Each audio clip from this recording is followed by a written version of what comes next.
بسم اللہ الرحمن الرحیم۔ شروع اللہ کے نام سے جو بڑا مہربان نہایت رحم والا ہے۔ کہ وہ آخر تھے کون؟ اور یہودیوں نے نبی کریم صلی اللہ علیہ وآلہ وسلم سے انہی کے بارے میں سوال آخر کیوں کیا تھا؟ تاریخ میں ہمیں ان کا کہیں کوئی ذکر کیوں نہیں ملتا، اور ہم نے پھر وہ تاریخ بھی دیکھی جہاں نام لیے بغیر جگہ جگہ ذوالقرنین کا ذکر ملتا ہے۔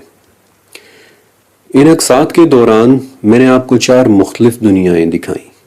پہلی ان لوگوں کی دنیا کہ جن کا سورج مر رہا تھا، وہ کسی عین حمیہ میں گر رہا تھا۔ دوسری دنیا ان لوگوں کی تھی کہ جو اپنے سورج سے بچ نہیں پا رہے تھے، جن کی زمین پر سفید چمکیلی ہڈیاں بکھری پڑی تھیں، اور جنہیں دیکھتے ہی ذوالقرنین وہاں سے فوراً چلے گئے تھے۔ پھر تیسری دنیا یاجوج اور ماجوج کی دنیا تھی کہ جس کے متعلق 2 سال لگا کر میں نے جتنا ہو سکتا تھا اتنا ڈیٹا اکٹھا کیا تاکہ آپ کے سامنے ایک مدلل تھیوری رکھ سکوں کہ یاجوج ماجوج آخر ہیں کون۔ نبی کریم علیہ السلام کی احادیث، صحابہ کے آثار اور تابعین کی دی ہوئی تمام انفارمیشن کو ایک جگہ اکٹھا کر کے میں نے آپ کے سامنے ان کی ایک دنیا کو ڈسکرائب کیا کہ وہ دیکھنے میں کیسی ہو سکتی ہے۔ اس گفتگو کے دوران بہت کچھ ڈسکس ہوا۔ یاجوج و ماجوج کی شکلیں، ان کی دیوار کا ٹوٹ جانا، ان کا بلندیوں سے اترنا، کہ وہ سب کچھ کیسے ممکن ہوگا۔ لیکن اس دوران کچھ چیزیں ایسی بھی ڈسکس ہوئیں کہ جن پر کچھ بہت زبردست سوالات آئے۔ اور اس سے پہلے کہ میں آج کی قسط شروع کروں، یہ ضروری ہے کہ پہلے آپ کے سوالات کو ایک مرتبہ ریویو کر لیا جائے، کیونکہ آج سیریز کی بالکل آخری قسط ہے، اور میری خواہش ہے کہ to the best of my knowledge آپ کے کیے گئے تقریباً ہر سوال کا جواب آج رات آپ کے ساتھ شیئر کر لوں۔ پچھلی قسط کے بعد آپ کا ایک سوال غاروں کے متعلق تھا کہ ایسا کیسے ہو سکتا ہے کہ کوئی شے زمین کے اندر جانے والی غاروں میں ہزاروں سال سے چھپی ہوئی ہو لیکن ہمیں اس چیز کا کبھی پتہ ہی نہ چلے۔ یہ سوال اس لیے ہوا کیونکہ پاکستان یا انڈیا یا بنگلہ دیش میں کیونگ یعنی غاروں کو ایکسپلور کرنا کوئی بہت زیادہ پاپولر ایکٹیویٹی نہیں ہے۔ اسی لیے ہمارے ہاں آج بھی کئی غاریں ایسی ہیں کہ جو کبھی ڈاکیومنٹ ہی نہیں ہوئی، اور اسی لیے ہمارے ہاں کے لوگ غاروں کے متعلق زیادہ جانتے بھی نہیں ہیں، اور اسی لیے میں آپ کے ساتھ غاروں کے حوالے سے آج کچھ بڑی حیران کن انفارمیشن شیئر کرنا چاہتا ہوں۔ غاروں کی سٹڈیز سپیلیالوجی کہلاتی ہے، اور غاریں دنیا کی سب سے کم ایکسپلور کی گئی جگہوں میں سے ایک جگہ ہے۔ اس کی 2 وجوہات ہیں۔ پہلی یہ کہ کیونگ یعنی غاروں کو ایکسپلور کرنا ایک بہت ہی خطرناک ایکٹیویٹی ہے۔ جیسے جیسے آپ غار کے اندر بڑھتے چلے جاتے ہیں ویسے ویسے ایک تو سانس لینا مشکل ہوتا چلا جاتا ہے، اور دوسرا ہر وقت غار کے کولیپس ہونے کا ڈر لگا رہتا ہے کہ کہیں وہ آپ کے اوپر گر نہ جائے، ڈھہ نہ جائے۔ لیکن یہ دونوں باتیں اس خوفناک بات کے آگے کچھ بھی نہیں ہے کہ جو اب میں آپ کو بتانے والا ہوں۔ آپ نے کبھی نٹی پٹی کیو والے واقعے کے متعلق سنا ہے؟ امریکہ کی ایک ریاست ہے یوٹا، جہاں ایک غار ہوا کرتی تھی، دی نٹی پٹی کیو۔ اس سے پہلے کہ میں آپ کو اس غار کے اندر ہونے والے حادثے کے متعلق بتاؤں، پہلے آپ اس غار کا ایک نقشہ دیکھ لیں۔ آپ دیکھ رہے ہیں کہ یہ غار کیسے زمین کے اندر گہرائی تک جا رہی ہے، بالکل کسی جانور کے بل کی طرح۔ لیکن سن 2009 میں جان جونز نام کا ایک شخص کہ جو ایک تجربہ کار کیور تھا، یعنی کئی غاروں کے اندر جا چکا تھا، ایک ڈاکٹر بن رہا تھا اور 2 بچیوں کا باپ تھا، نٹی پٹی کیو میں اپنے بھائی کے ساتھ اسے ایکسپلور کرنے کے لیے گیا۔ جان ایک ایکسپیرینسڈ کیور تھا، پرسکون طریقے سے غار میں نیچے اتر رہا تھا کہ اچانک اسے احساس ہوا کہ سم تھنگ از رانگ، کچھ غلط ہو گیا، اور ایسا ہی تھا۔ غار میں نیچے اترتے ہوئے جان نے صرف اور صرف ایک غلط ٹرن لے لیا تھا اور ٹھیک اس جگہ آ کر پھنس گیا تھا کہ جہاں اس کا سر نیچے، پاؤں اوپر اور ہاتھ ہلانے کی جگہ تک نہیں تھی۔ زندہ ہوتے ہوئے بھی جان ایک طرح کی قبر میں چلا گیا تھا جہاں سے واپس سے رکھنا اب تقریباً ناممکن تھا، اور یہاں صرف ایک بات ہو سکتی تھی کہ وہ مدد آ جانے کے لیے دعائیں کرتا رہے، اور مدد آ بھی گئی، لیکن مسئلہ یہ تھا کہ جس جگہ جان پھنسا ہوا تھا وہاں سے واپس لائٹ کر پانا تقریباً ناممکن تھا۔ اور اس کراس سیکشن میں آپ دیکھ سکتے ہیں کہ جس جگہ جان پھنسا ہوا تھا وہ جگہ اتنی چھوٹی تھی کہ وہ لوگ چاہ کر بھی جان کو واپس نہیں کھینچ سکتے تھے۔ 19 گھنٹے تک وہ لوگ جان کو غار سے واپس باہر نکالنے کی، کھینچنے کی کوششیں کرتے رہے، لیکن آہستہ آہستہ جان کی سانسیں مدھم ہوتی چلی گئیں، اور پھر ایک وقت ایسا آیا کہ دوبارہ جان کی آواز کسی نے نہیں سنی۔ یہ وہ آخری تصویر ہے کہ جو جان کے مر جانے کے بعد اس کے جوتوں کی طرف سے کھینچی گئی تھی، اور اگلے دن یوٹا کی لوکل باڈیز نے یہ فیصلہ کیا کہ جان کے مردہ جسم کو اس غار سے نکالنا کئی اور لوگوں کی جان کو بھی خطرے میں ڈال دے گا، لہٰذا جان کی باڈی کو ہمیشہ ہمیشہ کے لیے نٹی پٹی غار کے اندر چھوڑ دیا گیا ہے، جہاں وہ آج بھی الٹا دفن ہوا ابدی نیند سو رہا ہے۔ اس حادثے کے بعد نٹی پٹی کیو کو تو ہمیشہ کے لیے سیل کر دیا گیا، لیکن میرا آپ سے ایک سوال ہے کہ کیا آپ کو لگتا ہے کہ ہم دنیا کی اندھیری گہری غاروں کو مکمل طور پر ایکسپلور کر چکے ہیں؟ کیا آپ کو لگتا ہے کہ جان جیسے واقعے کے بعد لوگ غاروں کے اندر خوشی خوشی گھومنے کے لیے جاتے ہوں گے؟ ہم غاروں کے متعلق جانتے ہی کیا ہیں؟ ہم اس دنیا کی گہرائی میں گئے ہی کہاں ہیں؟ پاکستان سے نکلیں اور روس کی طرف جائیں۔ جب آپ اس حصے میں پہنچ جائیں گے کہ جو کولا پیننسولا کہلاتا ہے، تو آپ کو یہاں 9 انچ سائز کا ایک سوراخ ملے گا کہ جو دیکھنے میں بالکل عام سا ایک سوراخ ہے، ایسے کہ جیسے ویلڈنگ ہوا ہوا کوئی ڈھکن ہو، لیکن اس ڈھکن کے نیچے بنا سوراخ زمین کے اندر 12.25 کلومیٹر کی گہرائی تک جا رہا ہے۔ 27 سال کی محنت اور دن رات ڈرلنگ کرنے کے بعد بھی سوویت یونین کے سائنسدان زمین میں صرف 12.25 کلومیٹر کی بورنگ ہی کر سکے، کہ جس کے بعد پھر ان کی مشینری جواب دینا شروع ہوگی، ٹوٹنا شروع ہو گئی، پگھلنا شروع ہو گئی۔ آئے روز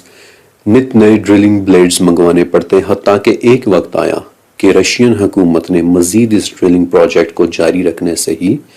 انکار کر دیا اور کہہ دیا کہ زمین کی گہرائیاں ہماری پہنچ سے باہر ہیں۔ یہ سوراخ ہمارے زمین کے اندر جانے کی ناکام کوشش کا ایک جیتا جاگتا ثبوت ہے۔ آج تک اس ڈرلنگ پروجیکٹ یعنی کولا سپر ڈیپ بورنگ سے زیادہ اگر انسان نے کوئی کھدائی کی ہے تو وہ سمندر کے اندر الشاہین آئل فیلڈز قطر نے کی ہے، تقریباً 13 کلومیٹر، لیکن ونس اگین صرف چند انچ چوڑی ایک بورنگ جس نے بمشکل زمین کی سطح کو سکریچ کیا ہے۔ اس کے علاوہ ہمیں زمین کے اندر کا کچھ پتہ نہیں، لیکن ہماری اس ٹیکنالوجی کا کیا کہ جس پر ہمیں بہت ناز ہے، ہمارے وہ سیٹلائٹس کہ جن کے متعلق ہم کہتے ہیں کہ وہ زمین کے ایک ایک انچ کو دیکھ رہے ہیں، کیا وہ سیٹلائٹس زمین کے اندر دیکھنے میں ہماری کوئی مدد کر سکتے ہیں؟ اوکے، ایک سوال کہ اس وقت ہمارے پاس زمین پر دیکھنے والی سب سے طاقتور ٹیکنالوجی کون سی ہے؟ تو اس کا جواب ہے KH-11 کینن، امریکہ کا بنایا ہوا ایک انٹیلیجنس سیٹلائٹ کہ جو 200 میل کی بلندی سے بھی 3.9 انچ ریزولوشن کی تصویر تک کھینچ سکتا ہے۔ میں نے بہت کوشش کی کہ سیٹلائٹ کے ڈیزائن کو آپ کے لیے اسٹڈی کر سکوں کہ یہ کس قدر پاورفل ہے، لیکن امریکہ نے اس سیٹلائٹ کا ڈیزائن مکمل طور پر کلاسیفائڈ رکھا ہوا ہے۔ مجھے اس کے ڈیزائن کو دیکھنے کی ایکسیس نہیں مل سکی۔ ہاں اگر ملی تو صرف کچھ امیجز کہ جو سیٹلائٹ نے کھینچی تھیں، مثلا 97 میں لی گئی سوویت یونین کی کچھ انٹیلیجنس تصاویر، یا پھر 98 میں لی گئی افغانستان اور سوڈان کی کچھ خفیہ تصاویر، اور 2019 کی ایک تصویر کہ جو اس سیٹلائٹ نے چھپ کر ایران کی ایک خفیہ راکٹ لانچ فیلڈ کی لی تھی۔ اور اسپیشلی اس آخری تصویر میں آپ اس سیٹلائٹ کے پاورفل کیمراز کا اندازہ کر سکتے ہیں کہ کیسے اس نے 200 میل کی بلندی سے بھی راکٹ اور لانچ سٹینڈ سے اٹھتے ہوئے دھوئیں کو بھی کیپچر کر لیا، یہاں تک کہ آپ کو لانچ پیڈ پر لکھے فارسی الفاظ محصول ملی اور اقتدار ملی بھی نظر آ رہے ہوں گے، یعنی نیشنل پروڈکٹ اور نیشنل پرائیڈ۔ لیکن دیٹس اٹ، یہ تمام تصاویر above the ground تصاویر ہیں، یعنی زمین کی سطح کے اوپر کی تصویریں۔ کوئی انٹیلیجنس سیٹلائٹ بھی یہ نہیں دیکھ سکتا کہ زمین کے اندر کیا چھپا ہوا ہے۔ لیکن ایک ٹیکنالوجی اور بھی ہے کہ جس کے متعلق کوئی یہ کہہ سکتا ہے کہ وہ زمین کے اندر ایکسپلور کر سکتی ہے، اور وہ ٹیکنالوجی ہے گراؤنڈ پینیٹریٹنگ ریڈار۔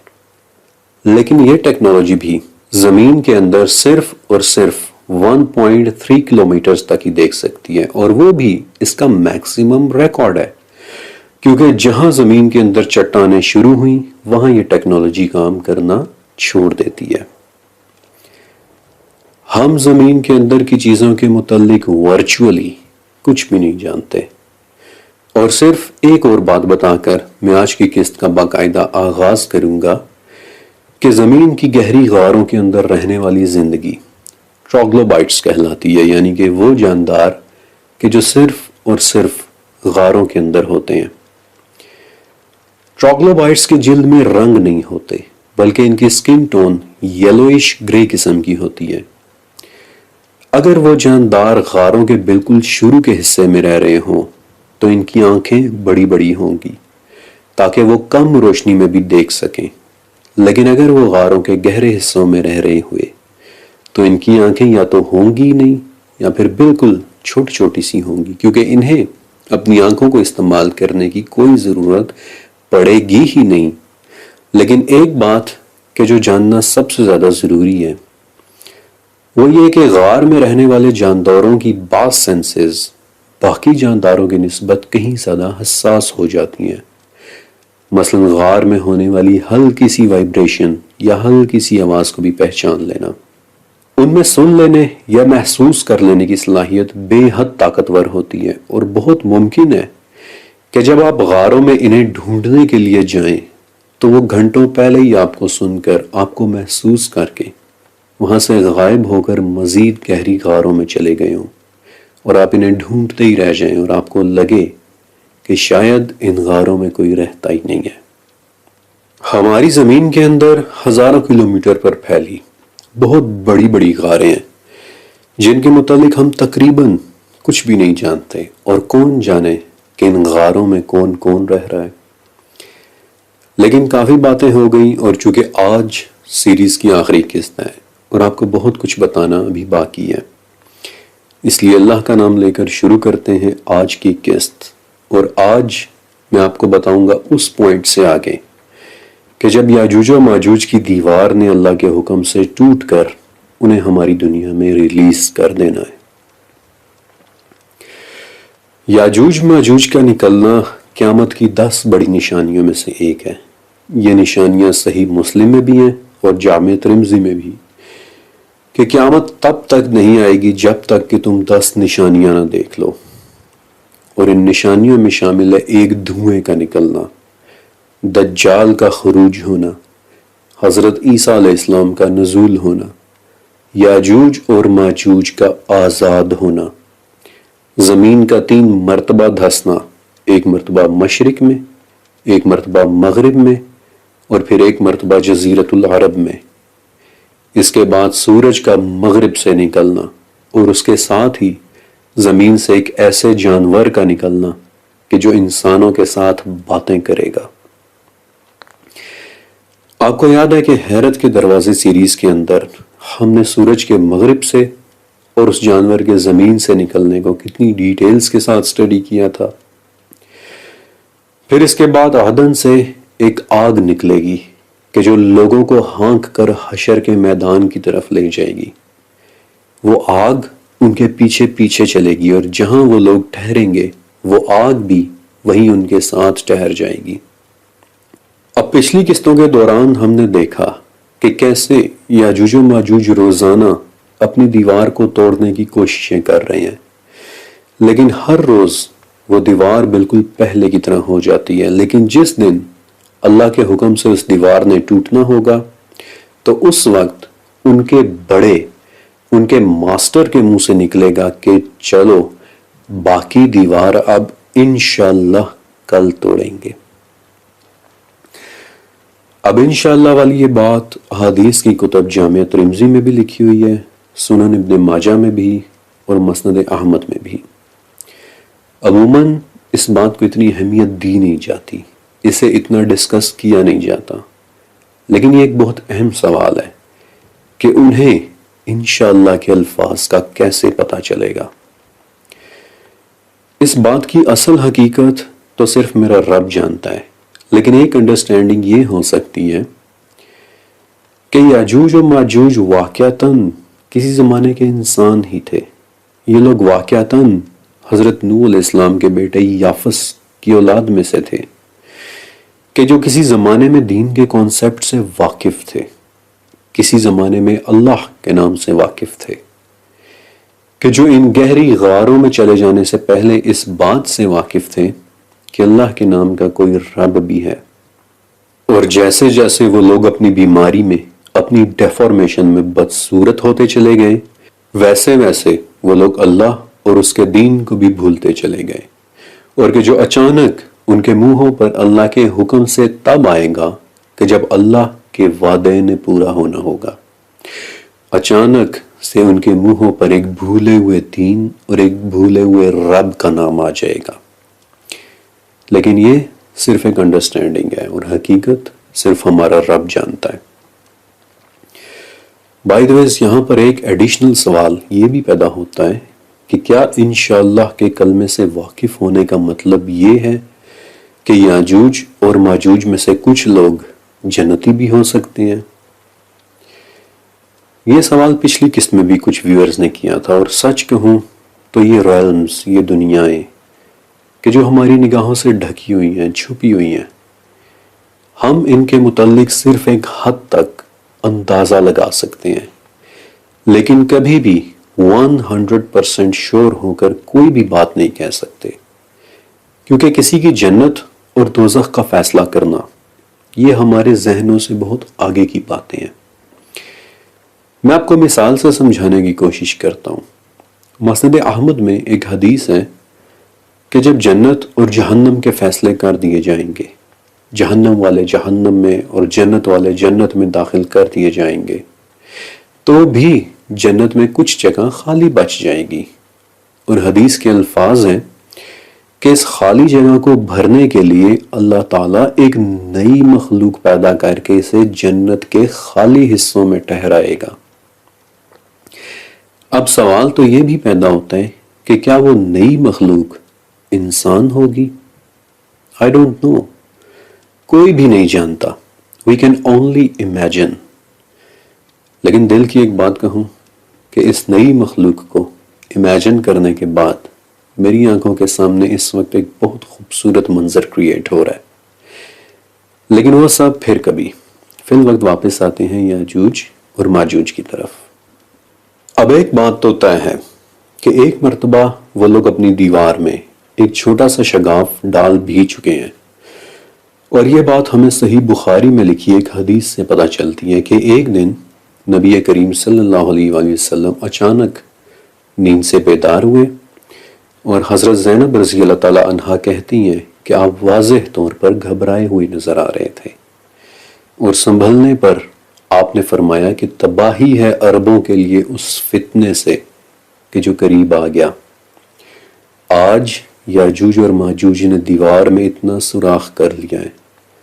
اور زینب کہتی ہیں کہ پھر آپ نے اپنی انگلیوں کے ساتھ ایک حلقہ بنا کر دکھایا بھی۔ اب ایک بات ہے کہ اس حدیث کو بنیاد بنا کر کچھ تھیورسٹس یہ کہتے ہیں کہ آپ صلی اللہ علیہ وسلم کے اس خواب کا یہ مطلب ہے کہ یہ دیوار در حقیقت ٹوٹ چکی ہے اور یاجوج و ماجوج نبی کریم صلی اللہ علیہ وسلم کے زمانے میں ہی نکل آئے ہیں، اور پھر اپنے اس مفروضے کے اوپر وہ آگے چل کر پوری ایک عمارت تعمیر کرتے ہیں کہ دراصل یاجوج و ماجوج یہودی اور نصرانی ہیں۔ لیکن ریسرچ اس طرح نہیں ہوتی، آپ کو باقی احادیث کو بھی دیکھنا ہوتا ہے کہ وہ کیا کہہ رہی ہیں۔ مثلا صحیح مسلم کی ایک حدیث ہے کہ جب حضرت عیسیٰ علیہ السلام دوبارہ واپس آئیں گے اور دجال کو قتل کر چکے ہوں گے، تب اللہ تعالیٰ حضرت عیسیٰ علیہ السلام پر وحی کرے گا کہ اب میں اپنے ایسے بندے بھیجنے والا ہوں کہ جن سے لڑنے کی طاقت کسی میں نہیں ہے، لہٰذا اب آپ میرے بندوں کو لے کر طور کی طرف چلے جائیں، اور تب یاجوج اور ماجوج کا خروج ہوگا، اور تب وہ ہوگا کہ جو سورہ انبیاء میں لکھا ہوا ہے کہ من کل حدب ینسلون، یعنی کہ یاجوج و ماجوج ہر بلندی سے بھاگتے دوڑتے نیچے اترتے ہوئے نظر آ رہے ہوں گے، اور وہ ہر بلندی سے دوڑتے ہوئے کیسے آئیں گے، یہ سوال ہم پچھلی قسط میں بہت ڈیٹیل کے ساتھ ڈسکس کر چکے ہیں۔ اب ایک بہت اہم سوال کہ یاجوج اور ماجوج کے نکلنے کے بعد پھر کیا ہوگا، یہ جاننے کے لیے اور اسے آپ تک پہنچانے کے لیے میں نے صحیح مسلم، جامع ترمذی، سنن ابن ماجہ اور مشکات شریف کی کئی احادیث کو بغور اور بہت تفصیل کے ساتھ اسٹڈی کیا اور بڑی ہی محنت کے ساتھ ان تمام احادیث کا ایک خلاصہ تیار کیا ہے کہ جسے اب میں آپ کے ساتھ شیئر کرنے والا ہوں۔ دلچسپ بات یہ ہے کہ اس خلاصے میں نہ تو کوئی تھیوری ہے اور نہ ہی کوئی اسمپشن، بلکہ صرف اور صرف مختلف صحیح احادیث سے اکٹھا کیا گیا ڈیٹا ہے کہ ان کے خروج کے بعد کیا کیا ہوگا۔ نکلنے کے بعد یاجوج و ماجوج جس بھی پانی پر سے گزریں گے اسے وہ پی جائیں گے، جس بھی چیز کے پاس سے گزریں گے اسے وہ تباہ و برباد کر دیں گے۔ ان کے خوف سے، ان کی ہیبت سے انسان اپنے جانوروں کے ساتھ اپنے اپنے شہروں، گھروں اور قلعوں میں فورٹیفائی ہو چکے ہوں گے، بند ہو چکے ہوں گے۔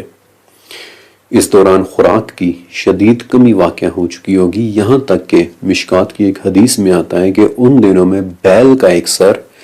اتنا مہنگا ہو جائے گا کہ جتنا آپ صلی اللہ علیہ وسلم کے زمانے کے 100 دینار ہوا کرتے تھے۔ ایک لمحے کے لیے امیجن کریں کہ اس وقت ہماری دنیا کا کیا حال ہوگا۔ سڑکوں اور شہروں میں ویرانی چھا چکی ہوگی، دھول، مٹی اور خاک اڑ رہی ہوگی، انسان غائب ہو چکے ہوں گے، اور اگر کوئی آواز آ بھی رہی ہوئی تو وہ یاجوج و ماجوج کے ہنسنے، چیخنے اور چلانے کی آواز ہوگی۔ یہ سب سن کر کے آپ کو ایسا نہیں لگ رہا کہ جیسے کسی فلم کا کوئی منظر ہو؟ اور اس سے پہلے کہ میں مزید آگے بڑھوں، یہاں ایک بات اور بھی ہے کہ جو آج میں کلیئر کر دینا چاہتا ہوں تاکہ کسی کو کسی قسم کا کوئی شک نہ رہے، کیونکہ آج اس سیریز کی آخری قسط ہے اور میں چاہتا ہوں کہ ہر چیز کو کھل کر ڈسکس کر لیا جائے۔ دراصل جب یہ باتیں لوگوں کے سامنے بیان کی جائیں تو کچھ لوگ سمجھتے ہیں کہ یہ باتیں فرضی فلموں یا فکشنل موویز سے انسپائرڈ ہوئی ہیں۔ میں نے اکثر لوگوں کو، دوسرے ریسرچرز کو یہ بات کہتے سنا ہے، دیکھا ہے کہ لگتا ہے کہ آپ مارول موویز سے متاثر ہیں، لگتا ہے کہ آپ ڈاکٹر سٹرینج سے متاثر ہیں۔ آج میں آپ کو اس بات کا بھی جواب دے دیتا ہوں۔ میں ہمیشہ کہتا ہوں کہ بعض اوقات حقیقت کسی بھی فکشن سے زیادہ حیران کن ہوتی ہے، اور اب میں چاہتا ہوں کہ آپ ذرا غور سے سنیں۔ آج کے زمانے میں اور اس وقت کون سی ایسی فلم ہے کہ جو فکشن کیٹیگری میں سب سے زیادہ مشہور سمجھی جاتی ہے؟ شاید آپ سب نے Lord of the Rings film series کا نام سن رکھا ہوگا، کیونکہ اس وقت یہ دنیا میں سب سے زیادہ دیکھی جانے والی فکشن فلمز ہیں، یعنی وہ فلمز کہ جو ایک ماورائی اور تصوراتی قسم کے کانسیپٹ پر بنائی جائیں۔ اگر آپ IMDb کی ویب سائٹ پر جا کر دیکھیں تو اس وقت Lord of the Rings movies number 7، 9 اور 12 پر ٹرینڈ کر رہی ہیں، یعنی دنیا میں سب سے زیادہ پسند کی جا رہی ہیں۔ اگر آپ نے یہ فلم سیریز دیکھی ہوئی ہے تو یقیناً اس وقت آپ نے سوچا ہوگا کہ دیکھو کیسے اس فلم کے کریٹرز نے پوری ایک طلسماتی سی دنیا بنائی ہے، رائٹ؟ لیکن بہت کم لوگ یہ بات جانتے ہیں کہ یہ فلمز دراصل ایک ناول کے اوپر بنی ہوئی ہیں، اور ان کا اصل راز ان ناولز ہی میں پوشیدہ ہے۔ Lord of the Rings series کے ناول لکھنے والے شخص کا نام تھا J.R.R. ٹولکین، جس نے اپنے ناولز میں پوری ایک امیجنری دنیا تخلیق کی کہ جس میں جادوئی قسم کے کریکٹرز ہیں، پریاں، ایلوز، ہابٹس، بونے، گوبلنز اور اوکس وغیرہ۔ لیکن ٹولکین کا بہت سارا کام پبلش ہونے سے پہلے ہی اس کی موت واقع ہو گئی۔ ٹولکین کی موت کے کچھ عرصے بعد اس کے بیٹے کرسٹوفر ٹولکین نے اپنے باپ کی لائبریری میں قدم رکھا، اسے صاف کیا اور دیکھا کہ 63,000 بالکل رینڈم پڑے ہوئے صفحات کہ جن میں سے کچھ کرداروں کے نام مٹ چکے ہیں اور کچھ کے بھی لکھے ہوئے ہیں، کچھ صفحے جو کسی دراز میں رکھے ہوئے ہیں اور کچھ صفحے کہ جو کسی الماری میں رکھے ہوئے ہیں، کچھ صفحے سلامت تھے اور کچھ بالکل پھٹ چکے تھے۔ لیکن کرسٹوفر ٹولکین نے اپنے باپ کی محبت میں اس کی ایک ایک چیز کو آرگنائز کیا، اسے ترتیب دیا اور کئی سالوں کی محنت کے بعد بالآخر اپنے باپ کی کتابوں کو پبلش کروایا، کہ جو بعد میں لارڈ آف دی رنگز اور 12 جلدوں میں لکھی سلماریلون نام کی کتابوں کے ایک سیٹ کی صورت میں شائع ہوئی۔ یہ کتابیں J.R.R. ٹولکین کی الٹیمیٹ قسم کی ذہانت کا ثبوت ہے کہ کیسے اس نے ان کتابوں کے اندر پوری ایک زبان انوینٹ کی ہے جسے ایلوش کہتے ہیں، اور ان فلمز کے اندر آپ اس کے کرداروں کو کبھی کبھی یہ زبان بولتے دیکھ بھی سکتے ہیں۔ لیکن دلچسپ بات یہ ہے، اور جسے میں چاہتا ہوں کہ آپ تھوڑا توجہ سے سنیں، کہ یہ تمام کتابیں لکھنے کے لیے ٹولکین کو انسپریشن کس چیز نے دی تھی، کہاں سے آئیڈیا لے کر ٹولکین نے اپنی یہ تصوراتی دنیا تخلیق کی تھی؟ غور سے سنیں۔ یہ راز ٹولکین کی کتابوں سلماریلون اور ہسٹری آف دی مڈل ارتھ میں چھپا ہوا ہے کہ ایک خدا تھا، ایرو، اور ایلوش زبان میں ایرو کا مطلب ہوتا ہے واحد، یکتا، اکیلا۔ ایرو نے ہزاروں عالم تخلیق کیے اور ان میں سے ایک عالم کا نام تھا ایا۔ پھر ایرو نے روشنی اور آگ سے مختلف جاندار بنائے، مثلا والارز اور مایارز۔ پھر ایرو نے سیکنڈ ایج میں کچھ جاندار بنائے، مثلا انسان کہ جنہیں سوچنے، سمجھنے اور فیصلہ کرنے کی طاقت دے دی۔ پھر اس مائتھولوجی میں ٹولکین نے ایک کردار بنایا مورگوتھ، کہ جو پہلے تو روشنی سے بنے ہوئے جانداروں کے درمیان رہتا تھا اور تب اس کا نام میلکور تھا، لیکن بعد میں وہ برائی کی طرف پلٹ گیا اور تب اس کا نام مورگوتھ ہو گیا، یعنی برائی کی طرف لوٹنے والا۔ اور پھر مورگوتھ نے دنیا پر قبضے کے لیے اپنا جو سب سے بڑا ہتھیار بھیجا وہ ساورون تھا، جس کی صرف ایک آنکھ تھی۔ اور اگر آپ نے یہ فلم سیریز دیکھی ہے تو آپ یقیناً ساورون کی ایک آنکھ سے بخوبی واقف ہوں گے۔ لیکن آپ کچھ سمجھ رہے ہیں کہ میں آپ کو کیا بتانا چاہ رہا ہوں؟ دنیا کی سب سے زیادہ بزنس کرنے والی فکشنل سیریز، جس نے باکس آفس میں billions and billions of dollars کا بزنس کیا ہے، انہوں نے اپنی انسپریشن کہاں سے لی ہے؟ سچائی سے۔ یہ سچائی تو ہم بچپن سے سنتے چلے آ رہے ہیں کہ ہمارا ایک خدا ہے کہ جو واحد ہے، یکتا ہے، جس نے کئی عالمین بنائے ہیں، کہ جس نے پہلے روشنی اور آگ کے جاندار بنائے، یعنی فرشتے اور جنات، اور پھر انسان بنایا کہ جسے فیصلہ کرنے کی قوت دے دی۔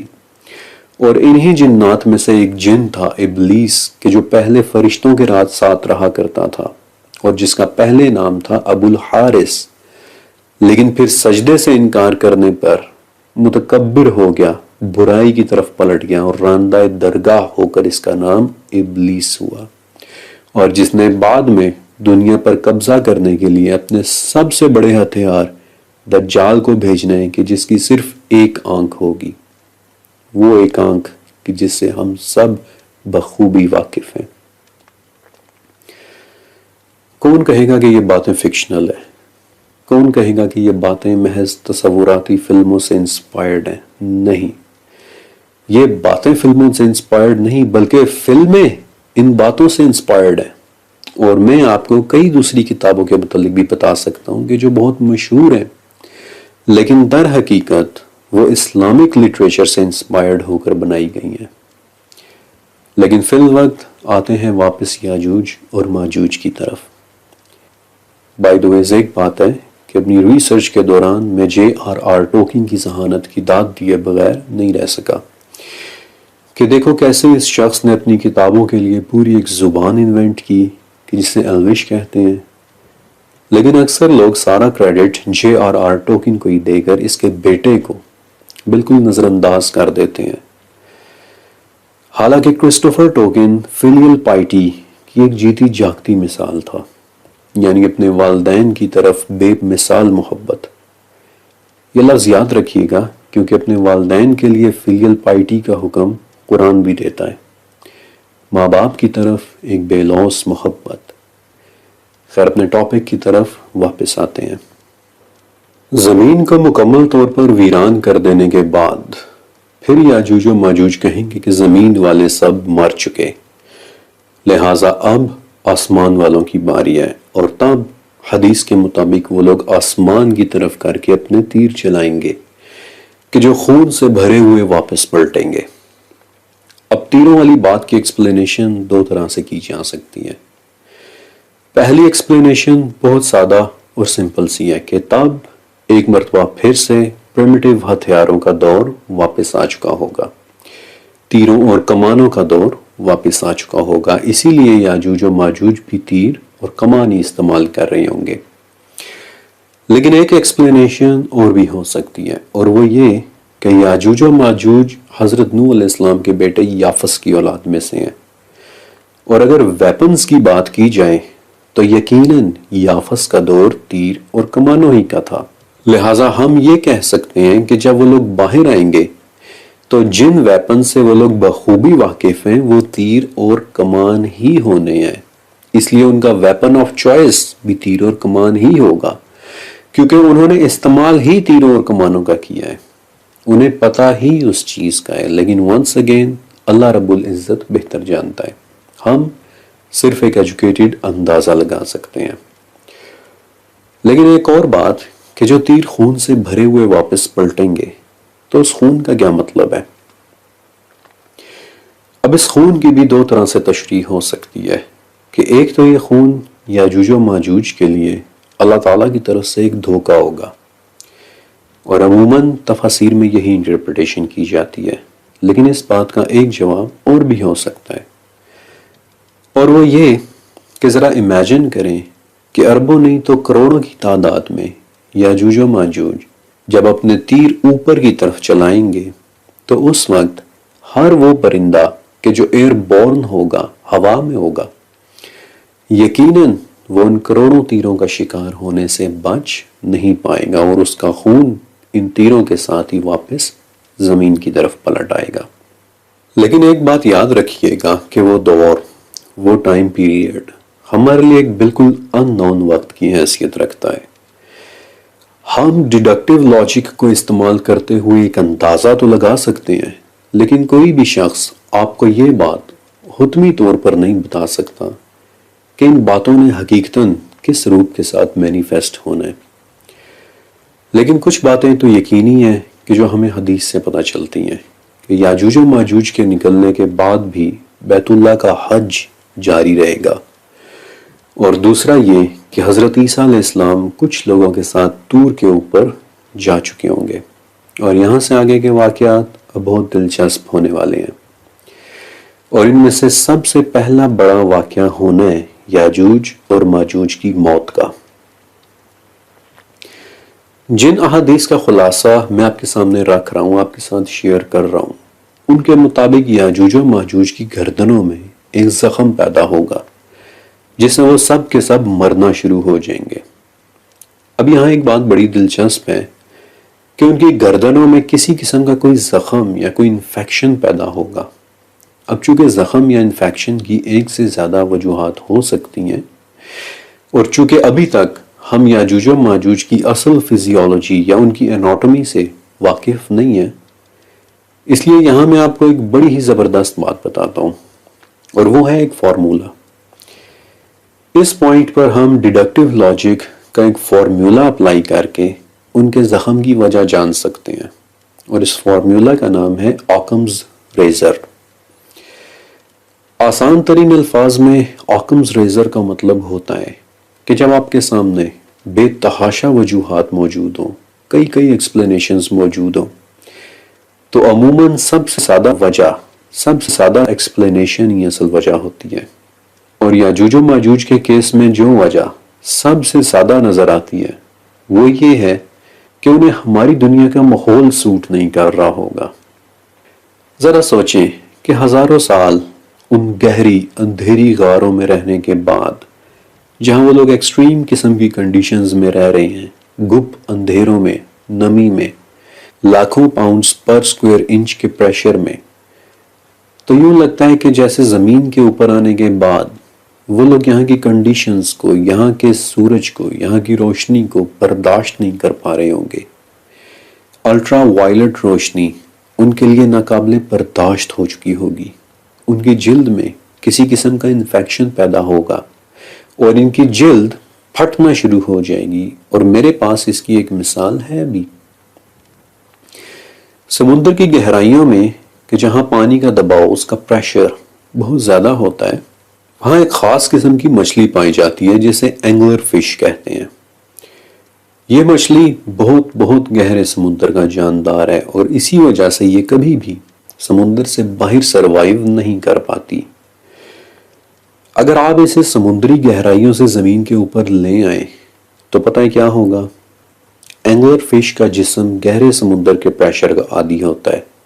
اور زمین کے اوپر آنے پر ڈی کمپریشن سے اس کا جسم پھول کر پھٹنا شروع ہو جائے گا، لٹرلی۔ اور شاید ایسا ہی کچھ یاجوج و ماجوج کے جسم کے ساتھ ہو رہا ہوگا کہ ان کا جسم کم دباؤ کی وجہ سے پھولنا شروع ہو جائے گا، زخمی ہونا شروع ہو جائے گا، پھٹنا شروع ہو جائے گا، جس سے ایک ایک کر کے ان کی موت واقع ہونا شروع ہو جائے گی۔ اور یاجوج ماجوج کی موت کے بعد جب خاموشی ہو جائے گی تو گھروں اور شہروں میں محصور ہو چکے، قید ہو چکے لوگوں میں بھی تجسس پیدا ہوگا، اور حدیث کے الفاظ کے مطابق وہ ایک دوسرے سے پوچھیں گے کہ کیا کوئی ہے کہ جو باہر جا کر دیکھے کہ یہ خاموشی کیوں ہو گئی، اور تب ایک شخص باہر نکلنے کے لیے تیار ہوگا، اور وہ یہ بات اپنے ذہن میں لے کر جائے گا کہ اب شاید میں زندہ واپس نہ آؤں۔ لیکن باہر جا کر وہ کیا دیکھے گا کہ یاجوج و ماجوج کی لاشیں ایک دوسرے کے اوپر ڈھیر کی صورت میں پڑی ہوئی ہیں، اور تب وہ خوش ہو کر بآواز بلند کہے گا کہ پرسکون ہو جاؤ، اللہ نے خود تمہارے دشمن کو ختم کر دیا ہے، اور تب لوگ دوبارہ سے باہر نکلنا شروع ہوں گے۔ اس کے بعد حضرت عیسیٰ علیہ السلام طور سے نیچے اتریں گے اور دیکھیں گے کہ ایک ہاتھ جگہ بھی ایسی نہیں ہے کہ جو یاجوج و ماجوج کی لاشوں کی گندگی، خون اور بدبو سے بھری ہوئی نہ ہو، لیکن وہ اللہ رب العزت کے ہاں دعا فرمائیں گے، اور آپ علیہ السلام کی اس دعا کے بعد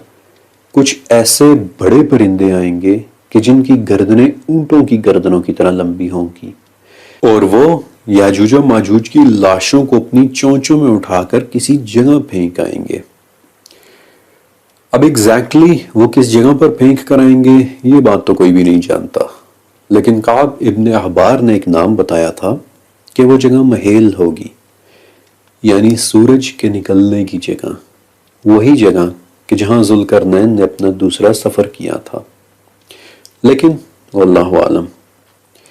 البتہ ایک بات میں آپ سے ضرور پوچھنا چاہتا ہوں کہ جب ہم ایسے پرندوں کی بات کرتے ہیں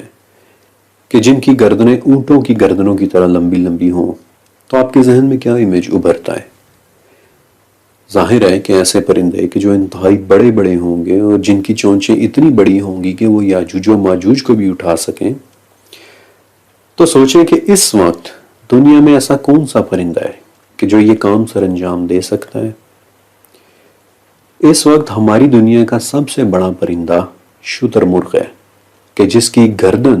واقعتاً ایک اونٹ کی گردن کی طرح ہوتی ہے، لیکن دو باتیں ہیں۔ پہلی بات کہ شتر مرغ ایک فلائٹ لیس پرندہ ہے، یہ اڑ نہیں سکتا، اور دوسری بات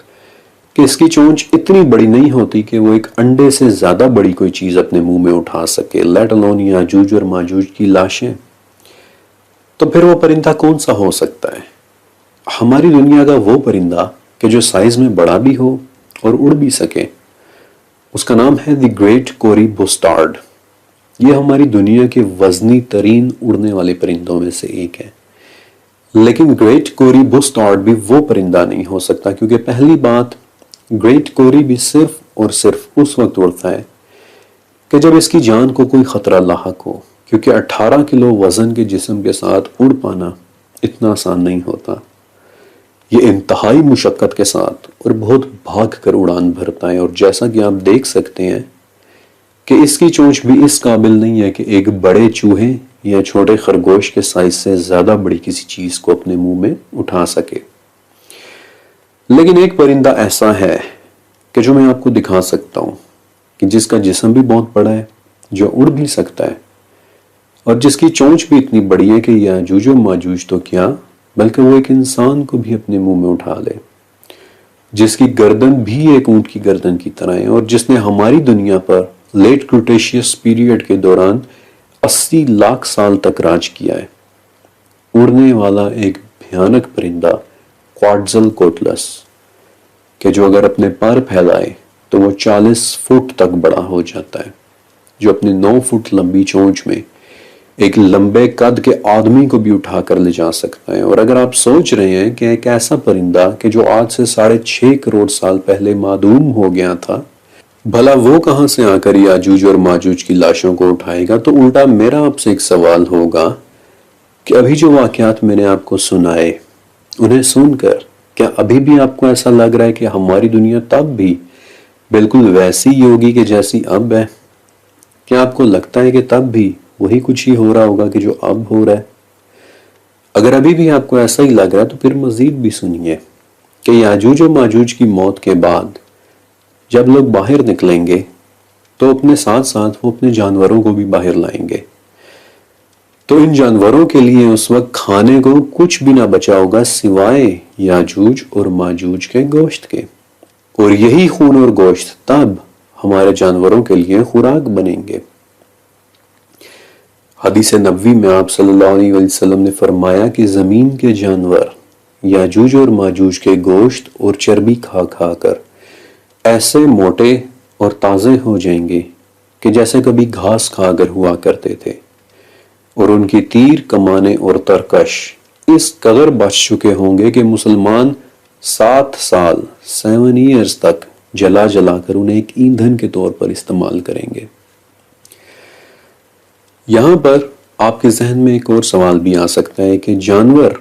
بھلا یاجوج اور ماجوج کا گوشت اور چربی کیسے کھائیں گے؟ جب ہم ان جانوروں کی بات کریں کہ جو انسانوں کے ساتھ گھروں میں محصور اور قید ہوں گے، تو یقیناً وہ شیر چیتے اور بھیڑیے تو ہوں گے نہیں، بلکہ یقیناً گائے، بیل اور بکری جیسے جانور ہوں گے کہ جو گوشت نہیں کھاتے۔ اور حدیث میں بھی یہی آتا ہے کہ ہمارے جانور ان کے گوشت اور چربی کھا کھا کر ایسے موٹے ہو جائیں گے کہ جیسے گھاس کھا کر ہوا کرتے تھے، تو کنفرم ہو جاتا ہے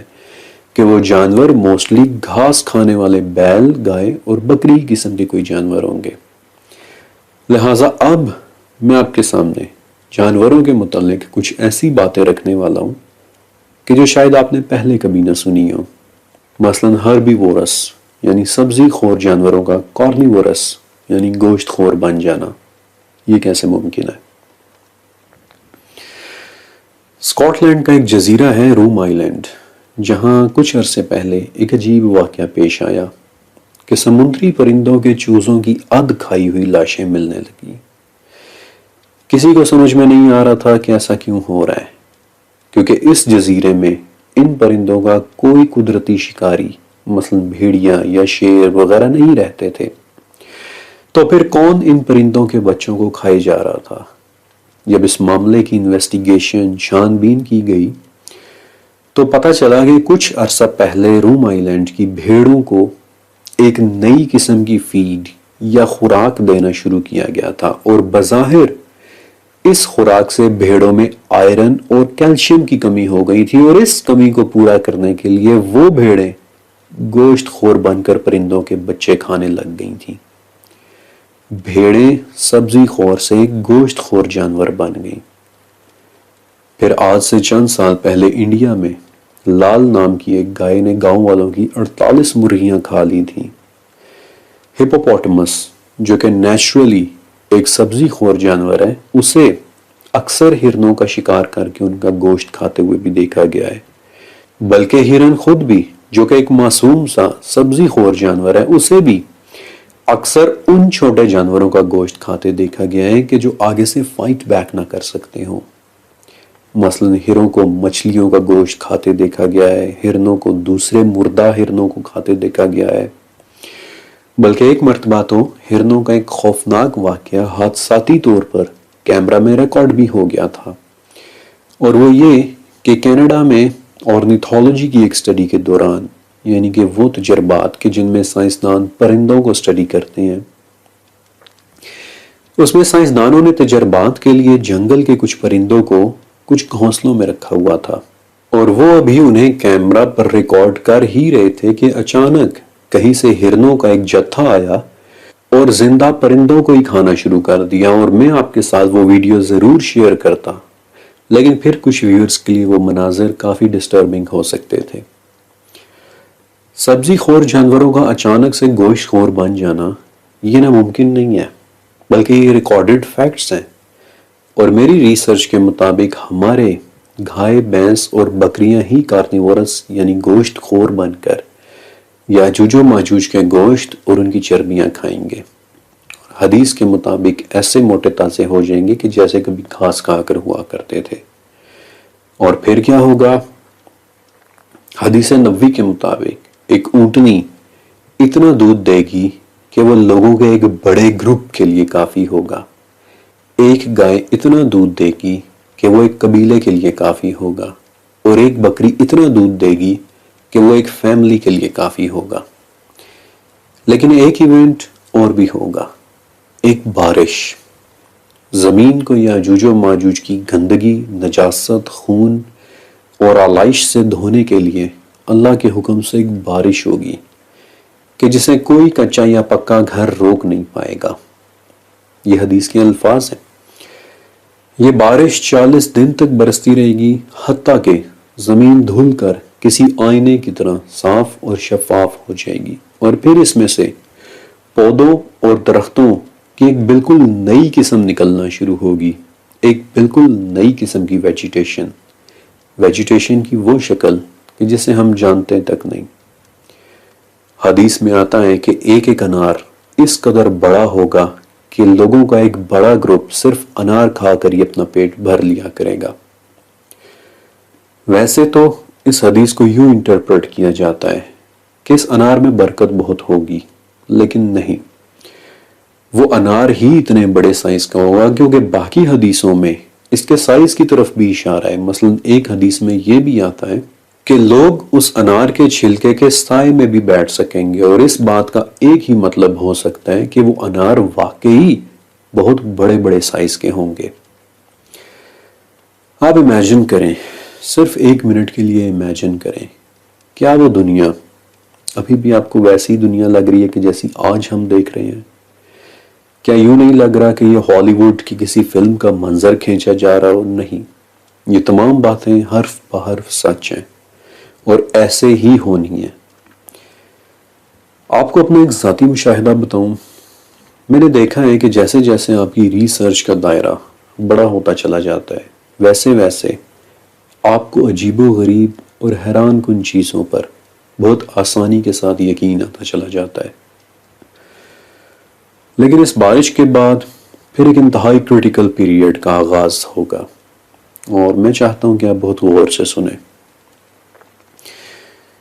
جب بارش یاجوج و ماجوج کی باقیات سے دنیا کو صاف کر دے گی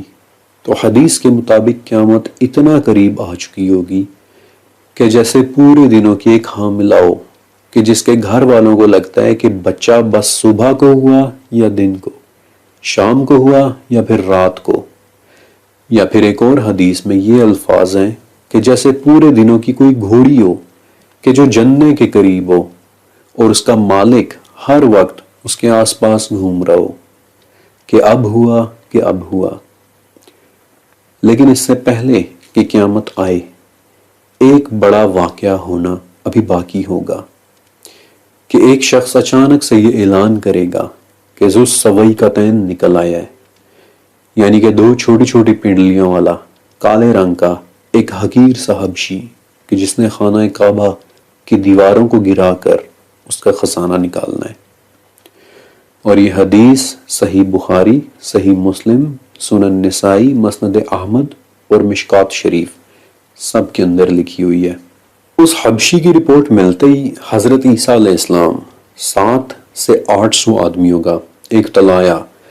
یعنی جسے ہم ایک طرح کی پیٹرولنگ فورس کہہ سکتے ہیں، وہ بھیجیں گے. اور ابھی یہ لوگ راستے میں ہی ہوں گے کہ یمن کی طرف سے ایک تیز ہوا چلے گی کہ جو تمام مومنین کی روح کو قبض کر لے گی. اور اس وقت دنیا میں صرف اور صرف بدترین اور شریر لوگ ہی رہ جائیں گے کہ جو جانوروں کی طرح ہوں گے، گدھوں کی طرح کھلے عام بدکاری کریں گے. اور یہ وہ لوگ ہوں گے کہ جن کے اوپر پھر قیامت نے برپا ہونا ہے. آپ کو پتہ ہے کہ یہ تمام واقعات لکھنا اتنا آسان نہیں تھا. انہیں لکھنے کے ساتھ ساتھ میں انہیں امیجن بھی کر رہا تھا اور سوچ رہا تھا کہ آج ہماری دنیا کیسی ہے اور تب ہماری دنیا کیسی ہو چکی ہوگی. اگر آج ہمارے سامنے اس دنیا کا ایک منظر آ جائے تو شاید ہم اسے پہچان بھی نہ سکیں کہ یہ ہماری ہی دنیا ہے، بلکہ شاید ہمیں لگنے لگے کہ یہ غالباً کسی اور ہی سیارے کی تصویریں ہیں. لمبی لمبی گردنوں والے پرندے، بڑے بڑے اناروں کے چھلکے، لکڑی کے ہتھیاروں کی دنیا، کیا آپ اسے پہچان پائیں گے؟ اس سیریز کی شروعات میں نے آپ سے ایک وعدہ کیا تھا کہ آپ کو ذوالقرنین اور یاجوج و ماجوج کے متعلق وہ تمام انفارمیشن دوں گا کہ جو میں نے 2 سال لگا کر ایک جگہ اکٹھی کی ہے. لیکن 2 باتیں ایسی ہیں کہ جو ابھی تک میں نے آپ کے ساتھ شیئر نہیں کی. ایک تو ذوالقرنین کی دیوار کی لوکیشن اور دوسری ذوالقرنین کا چوتھا سفر، وہ سفر کہ جو شاید آپ نے آج سے پہلے کبھی نہ سنا ہو. لہٰذا پہلا بڑا سوال، کہاں ہے ذوالقرنین کی وہ مشہور دیوار؟ اور اس سوال کا جواب دینے کے لیے میں آپ کو ایک مرتبہ لے کر چلنا چاہتا ہوں 9ویں صدی کے مصر میں. 9ویں صدی عیسوی میں مصر کے گورنر خلیفہ مامون کو ان کے کسی دوست نے یونان سے کچھ قدیم صفحات بھیجے تھے، اینشینٹ ڈاکیومنٹس. ان صفحات میں ایک ایسے چور دروازے کے متعلق لکھا تھا کہ جو پیرامڈز آف ایجپٹ یعنی اہرام مصر کی کسی دیوار میں چھپا کر بنایا گیا ہے. اور جو بھی اس چور دروازے کو ڈھونڈ لے گا وہ اہرام کے اندر موجود ایک ایسے کمرے میں پہنچ جائے گا کہ جہاں قدیم نقشے، صدیوں پرانے سٹار چارٹس، ایسے آئینے کہ جو لچکدار ہیں، ایسی دھاتیں کہ جو کسی بھی طرف مڑ سکتی ہیں، یہ سب ملے گا. خلیفہ پر ان صفحات میں لکھی حیران کن انفارمیشن کا بہت اثر ہوا اور انہوں نے فیصلہ کیا کہ وہ پیرامڈز آف ایجپٹ کا راز جان کر ہی رہیں گے، چاہے انہیں پورے کے پورے اہرام کو توڑوانا ہی کیوں نہ پڑے. لہٰذا بڑے بڑے ہتھوڑے دے کر کئی سو مزدوروں کو اہرام مصر تک پہنچا دیا گیا. مزدوروں نے اہرام مصر توڑنا شروع کیے، لیکن کئی ماہ گزر جانے کے بعد بھی انہیں چور دروازہ نہ مل سکا. یہاں تک کہ ڈیسپریٹ ہو کر انہوں نے ایک ترکیب سوچی. ٹنوں کے حساب سے لکڑیاں اکٹھی کر کے انہوں نے اہرام کی بیس پر پڑے بڑے بڑے بلاکس پر انہیں رکھ دیا اور ان میں آگ لگا دی. جب یہ بلاکس آگ کی حدت سے گرم ہونا شروع ہوئے تو انہوں نے اچانک ان پر ٹھنڈے سرکے کے بڑے بڑے ڈرمز الٹ دیے، جس سے اہرام کے پتھر فوراً سے تڑخ گئے اور بالآخر مزدوروں کو وہ چور دروازہ مل ہی گیا اور یوں وہ لوگ احرام مصر کے اندر داخل ہو ہی گئے۔ لیکن سامنے ایک عجیب مسئلہ کھڑا ہو گیا کہ ہر 4 فٹ کے بعد ان لوگوں کے سامنے ٹنوں وزنی ایک دیوار آ جاتی۔ وہ پھر اس دیوار کو توڑتے، آگے پھر ایک سرنگ نکل آتی جس کے آخر میں پہلے سے زیادہ وزنی چٹان رکھی ہوتی۔ وہ پھر اسے توڑتے اور آگے پھر کوئی نہ کوئی رکاوٹ مل جاتی، اور اس طرح مایوس ہو کر، تھک ہار کر خلیفہ نے بالآخر اپنا یہ ایکسپیڈیشن ٹرمینیٹ کر دیا، ختم کر دیا۔ اور آج آپ احرام مصر کا جو ٹوٹا ہوا حصہ دیکھ رہے ہیں وہ دراصل اسی واقعے کی ایک یادگار ہے۔ لیکن یہ کہانی سنانے کے بعد میرا آپ سے ایک سوال ہے کہ ذرا امیجن کریں کہ اگر کسی کو ذوالقرنین کی بنائی ہوئی اس دیوار کا علم ہو جائے کہ وہ کہاں پر ہے، تو آپ کو کیا لگتا ہے کہ آرکیولوجسٹ، ریسرچرز اور مختلف قسم کے محققین اسے اکیلا چھوڑ دیں گے؟ کبھی بھی نہیں۔ جہاں انسانوں نے قدیم کتابوں اور سٹار چارٹس کے حصول کے لیے پیرامڈس آف ایجپٹ کو توڑ ڈالنے کی کوشش کی، وہاں کیا لوگ ذوالقرنین کی بنائی ہوئی دیوار کو اکیلا چھوڑ دیں گے؟ اگر یہ دیوار مل جائے تو اس کے پرے کیا ہے، یہ جاننے کے لیے لوگ بے دریغ ہتھیاروں کا استعمال کریں گے اور طاقت کا بھی، اسے توڑنے اور کھولنے کی کوششیں کریں گے، اور شاید اسے بم سے اڑانے کی بھی۔ جو سلوک احرام مصر کے ساتھ ہوا تھا وہی سلوک ذوالقرنین کی دیوار کے ساتھ بھی ہوگا۔ فرق صرف یہ ہے کہ احرام مصر کے توڑنے پر احرام نے تو ہمیں کوئی نقصان نہیں پہنچایا تھا، لیکن دیوار کے پیچھے یاجوج اور ماجوج قید ہیں، اور اگر یہ دیوار ٹوٹ گئی تو پھر بچنا انسانوں نے بھی نہیں ہے۔ اس لیے کچھ چیزیں پوشیدہ ہی رکھی جائیں تو بہتر رہتا ہے۔ شاید اسی لیے اللہ تعالیٰ نے اس دیوار کی لوکیشن کو مکمل طور پر خفیہ رکھا ہے، نگاہوں سے ڈھکی ہوئی، چھپی ہوئی۔